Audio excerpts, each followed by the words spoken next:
చాలా చాలా సంతోషంగా ఉంది. చాలా కాలం తర్వాత తమ్ముడు కళ్యాణ్ బాబు ఫంక్షన్స్లో నేను కూడా పాలు పంచుకోవడం చాలా ఆనందంగా ఉంది. ఈనాటి ఈ సభకు విచ్చేసినటువంటి అత్యంత మహారథులు, ఇతర పెద్దలు, అందరికీ మించి మా మెగా అభిమానులకు స్వాగతం, సుస్వాగతం. అందరికీ హృదయపూర్వక నమస్కారం. ఈ మధ్య సంవత్సరాలలో నేను ఎక్కువగా రిపీటెడ్గా చూసిన సినిమా ఏదైనా ఉంది అంటే గబ్బర్ సింగ్. అది నేను ఫుల్ పిక్చరు 2 సార్లు చూసిన. సాంగ్స్ కానివ్వండి, అప్పుడప్పుడు సీన్స్ కానివ్వండి, టీవీలో ఎప్పుడు వచ్చినా సరే చాలా ఇంట్రెస్టింగ్గా చూస్తాను. గతంలో కళ్యాణ్ బాబు సినిమాలు ఇంత ఇదిగా చూశానా అంటే చూశాను, కానీ ఇలాగా టీవీలకు అతుక్కుపోయి టీవీలో వస్తుంటే అలాగా ఇక వేరే పని వేరే వ్యాపకం పెట్టుకోకుండా చూడటం అనేది బహుశా అది గబ్బర్ సింగ్కే జరిగింది. గబ్బర్ సింగ్లో పవన్ కళ్యాణ్ విశ్వరూపం, మాస్ ఎంటర్టైనర్గా ఫుల్ ఫ్లెడ్జ్డ్గా నేను అందులో చూశాను. అందుకనే ఇది కదా నేను కోరుకునేది కళ్యాణ్ నుంచి. కళ్యాణ్ ఈ రకంగా ఉండాలని కదా, ఈ రకంగా అభిమానుల్ని అలరించాలని కదా నేను కోరుకుంటున్నాను అంటూ ఎంతో ముచ్చటపడి పవన్ కళ్యాణ్ ప్రతి ఫ్రేమ్ కూడా నేను చాలా చాలా ఎంజాయ్ చేస్తూ ఆ సినిమాని ఎన్నోసార్లు చూడడం జరిగింది. ఆ తర్వాత ఆ సినిమా ఒరిజినల్ హిందీ దబాంగ్కి ఈ సినిమాకి సంబంధం లేదు. గబ్బర్ సింగ్కి దబాంగ్ ట్రీట్మెంట్ వేరు, క్యారెక్టరైజేషన్ వేరు. కానీ టోటల్గా కళ్యాణ్ తనదైన స్టైల్లో దాన్ని మార్చుకుని తనదైన ట్రీట్మెంట్ని, తనదైన ఇంప్రొవైజేషన్స్ని, తనదైన మాస్ మసాలాని అందులో జోపించి టోటల్గా డిఫరెంట్గా చేయగలిగాడు. అది దబాంగ్ ట్రెండ్ అది ఫాలో అవ్వలేదు. ఈ సందర్భంగా నాకు అనిపిస్తుంది సరదాగా, అది ట్రెండ్ని పవన్ ఫాలో అవ్వడు, ట్రెండ్ని సెట్ చేస్తాడు. అది గబ్బర్ సింగ్తోనే ప్రూవ్ అయింది. ఆ తర్వాత మా అందరికీ ఇష్టమైన వ్యక్తి, మాటల మాంత్రికుడు త్రివిక్రమ్ శ్రీనివాస్ డైరెక్షన్లో వచ్చినటువంటి అత్తారింటికి దారి ఏదిలో మళ్ళీ ఇంకో రకంగా వైవిధ్యంగా ఇంకొక కోణం నుంచి మనం పవన్ని చూడగలం. ఆ రకంగా ఆ సినిమా కూడా ఒక సెపరేట్ ట్రెండ్ క్రియేట్ చేసింది. ఇదిగో ఇప్పుడు సర్దార్ గబ్బర్ సింగ్ ఈ సినిమా పవన్ కళ్యాణ్ తను మనసు పెట్టి చేశాడు. తనకు మనసుకు దగ్గరైన సినిమా సర్దార్ గబ్బర్ సింగ్. ఈ సినిమా కథ తనది, ఈ ట్రీట్మెంటు కథాంశం కానీ కథనం కానివ్వండి, స్క్రీన్ ప్లే కూడా తనది. అంటే ఊహించుకోవచ్చు గబ్బర్ సింగ్లో తన ఇన్పుట్స్ ఎలాగ ఉండి ఆ సినిమాని మీ అందరి చేత శభాష్ అనిపించేలాగా, మిమ్మల్ని అందరినీ అలరించేలాగా ఏ రకంగా అయితే అది చిత్రీకరించబడిందో అదే రకంగా ఈ రోజున డైరెక్టర్ బాబీ తన ఉన్నత ప్రమాణాలతోటి, అత్యద్భుతంగా దర్శక ప్రతిభతోటి పవన్ కళ్యాణ్ ఇచ్చేటువంటి కథాంశాన్ని తీసుకుని తనదైన స్టైల్లో పవన్ కళ్యాణ్ ఇచ్చేటువంటి ఇన్పుట్స్ తీసుకుంటూ ఆ రకంగా ఈ సినిమాని తెర మీద ఎక్కించడంలో వారిద్దరి కాంబినేషన్ అత్యద్భుతం అంటలో ఎలాంటి సందేహం లేదు. నేను గబ్బర్ సింగ్ సెట్స్కు వెళ్ళాను.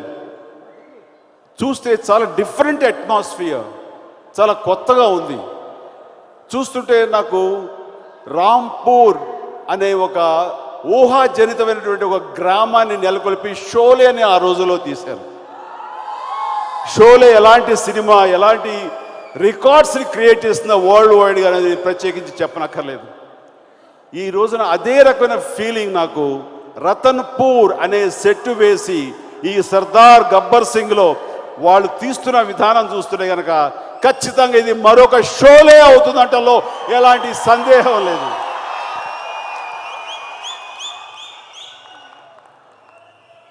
పవన్లో హ్యూమనిజం ఉంది, ఆ హ్యూమన్ యాంగిల్ ఉంది, అలాగే హ్యూమర్ యాంగిల్ కూడా ఉంది. ఒక హీరోయిజానికి హ్యూమర్ జోడయ్యి మాస్ తోడయ్యి ఎంటర్టైన్మెంట్ కనుక మనం ఇవ్వగలిగితే ఆ సినిమా ఎలాంటి హైట్స్కి వెళ్తుందో ఇంకా ఊహించడం అంతా ఇంత కాదు. ఆ రకంగా ఈ సినిమాలో ప్రతి అంశంలో కూడాను నవ్వించడము, ఎంటర్టైన్ చేయటము, లేకపోతే మాస్ లెవెల్లో కొన్ని ఫైట్స్, అలాగే మిమ్మల్ని అందరినీ అలరించడంలో సాంగ్స్ కానివ్వండి, ఎక్కడ ఊపిరి సలుపుకొనివ్వకుండా ఎంటర్టైన్మెంట్, డ్రామా సీన్ తోటి, హ్యూమన్ టచ్ తోటి హ్యూమర్ ఉంటుందన్నది ఇది నిస్సందేహంగా చెప్పగలం. కాబట్టి ఈ సినిమా ఆద్యంతో అందరినీ అలరిస్తుందంటంలో మాత్రం ఎలాంటి సందేహం లేదు. మీరందరూ ఎంత ఇదిగా ఎదురు చూస్తున్నారో ఈ సినిమాని చూడాలని అంతకంత ఉత్సాహంతో నేను ఎదురు చూస్తున్నాను.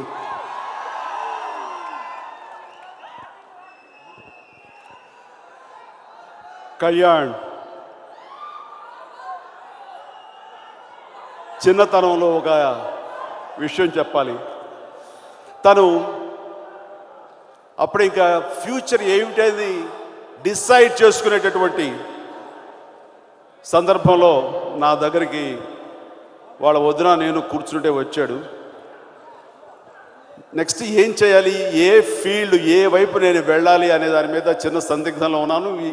జస్ట్ గివ్ మీ డైరెక్షన్ అని అన్నప్పుడు, చూడండి ఇదే పరిశ్రమలో ఉండటం కోసంగా నువ్వు సంసిద్ధం అయ్యావని తెలుస్తుంది. నీ డైరెక్షన్ అంటావా అవంటావా సరదా తీర్చుకోవచ్చు, లేకపోతే ఆ రకంగా నువ్వు దృష్టి సారించవచ్చు. కానీ నువ్వు ద బెస్ట్, మా అబ్జర్వేషన్ ప్రకారం నువ్వు బెస్ట్ అనిపించుకునేది ఫిలిమ్స్, యాక్టింగ్. నువ్వు యాక్టర్ కావాలి, హీరో కావాలన్నది వాళ్ళ వదిన నా కోరిక. ఇది తనకు చెప్పినప్పుడు సరే అని కన్విన్స్ అయ్యాడు. దానికి తగిన విధంగా తర్ఫీదు పొందాడు. దానికి తగిన విధంగా అన్ని రకాలుగాను మనసా వాచా కష్టపడి ఈ రోజున ఈ స్థాయిలో పవన్ కళ్యాణ్ ఉన్నాడు. మీ అందరి చేత ఇలా ఆరాధింపబడుతున్నాడు అంటే గనక అది పవన్ కళ్యాణ్ ప్రతి సక్సెస్కి, ప్రతి అడుగులో అతను ఎదిగే కొలది అది గర్వపడే వ్యక్తులు మొట్టమొదటిగా నేను, నా తల్లిదండ్రులు. అయితే ఈ మధ్య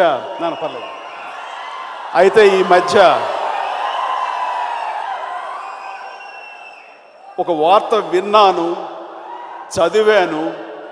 ఆ తర్వాత నిన్న మొన్న పవన్ కూడా ఈ మాట బయటికి వ్యక్తీకరించాడు అన్నది వాళ్ళు చెప్పబట్టి కొంచెం తెలిసి కొంచెం షాక్కు గురయ్యాను.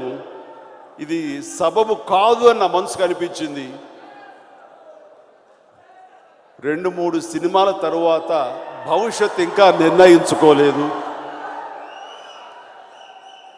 ఒక 2-3 ఏళ్ల తర్వాత ఎలా ఉంటుందో నేను చెప్పలేకపోతున్నాను అని అన్నప్పుడు ఇది రైట్ కాదు. చెప్పండి, ఇది కరెక్టా?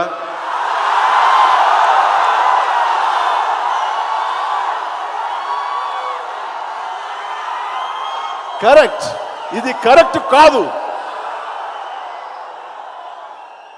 అలా అనటం.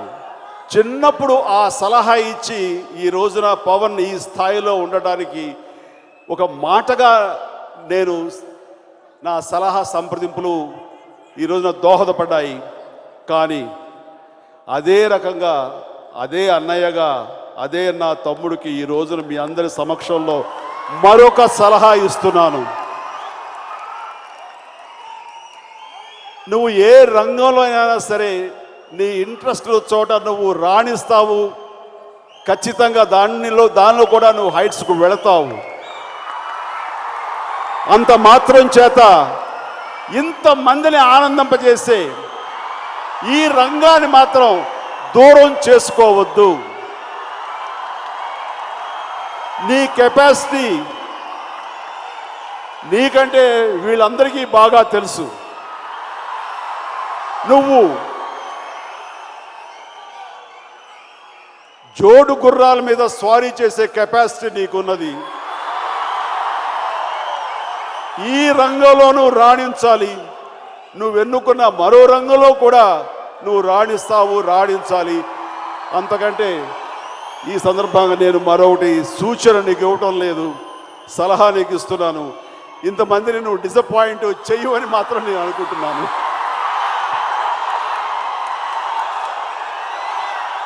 ఇది ఏ జన్మల పుణ్యమో, మా తల్లిదండ్రులు వాళ్ళు చేసుకున్న పుణ్యం, వాళ్ళు మాకు ఇచ్చిన ఆశీస్సులు.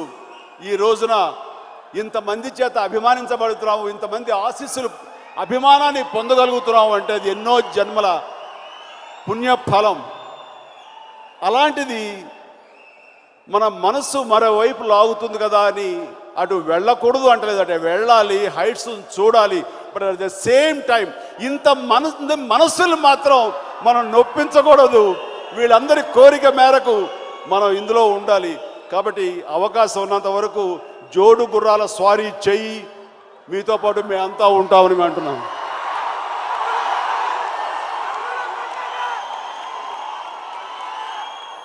రైట్, నా మాట కాదంటే నేను అనుకోవటం లేదు.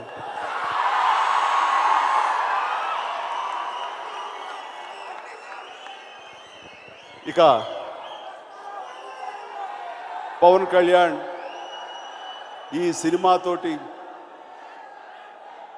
కని విని ఎరుగని రికార్డ్స్ బ్రేక్ చేయాలి. ఆ రికార్డ్స్ ఇదే ఫిల్మ్ ఇండస్ట్రీలో మరొక హీరో దాన్ని బ్రేక్ చేయాలి, దాన్ని మరొకరు బ్రేక్ చేయాలి.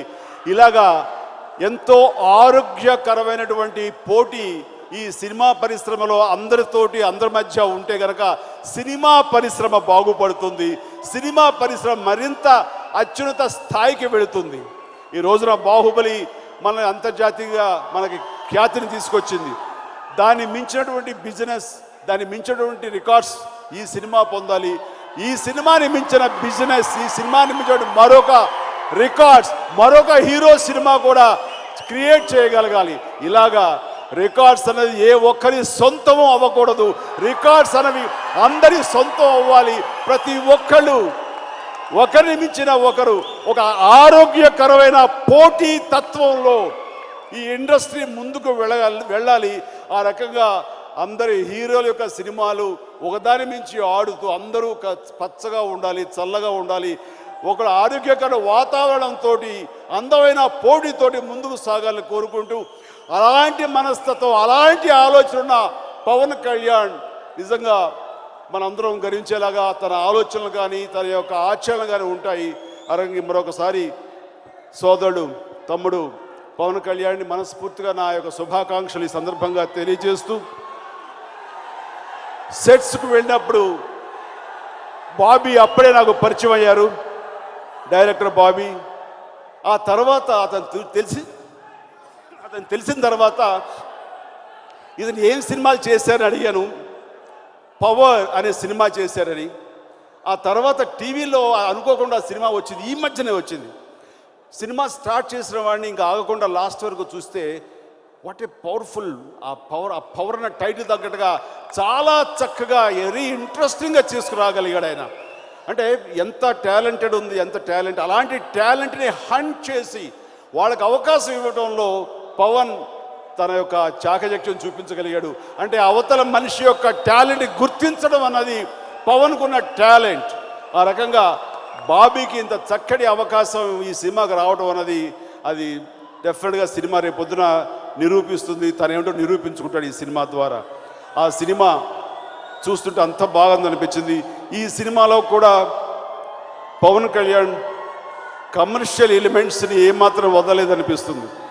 ఇందాక ఆలీ చెప్తున్నట్లుగా ఈ సినిమాలో ఇంద్రలోని వీణ స్టెప్, దాయి దాయి దామ వీణ స్టెప్ని తను వేసాడంటే కనుక మీకందరికీ చూడాలి ఎంత ఉత్సాహం ఉందో, దానికి అన్ని రెట్ల ఉత్సాహం నాకున్నది తను చూడాలి అని. అంటే ఆ ఒక్క స్టెప్ కోసంగా నేను బహుశా ఈ సినిమాలో ఆ స్టెప్ ఎప్పుడు వస్తుందా అని ఈ సినిమా చూసినప్పుడు నేను చాలా ఉత్సాహంగా ఉంటానేమో అనిపిస్తుంది నాకు. అండ్ నిజంగా చాలా ఇవి ఇలాంటివి ఒక్కొక్క ఫ్యాన్స్కి అభిమానులకి అది ఒక చిన్న గిఫ్ట్ లాగా అనమాట. ఆ రకంగా పవన్ ఈ సినిమాలో ఆ చిన్న సరదాగా బిట్టు వేయటం అన్నది ఖచ్చితంగా అలాంటివి ఎన్నో ఉంటాయని ఖచ్చితంగా మిమ్మల్ని అందరినీ అలరిస్తుందని చెప్పడానికి చాలా ఆనందపడుతున్నాను.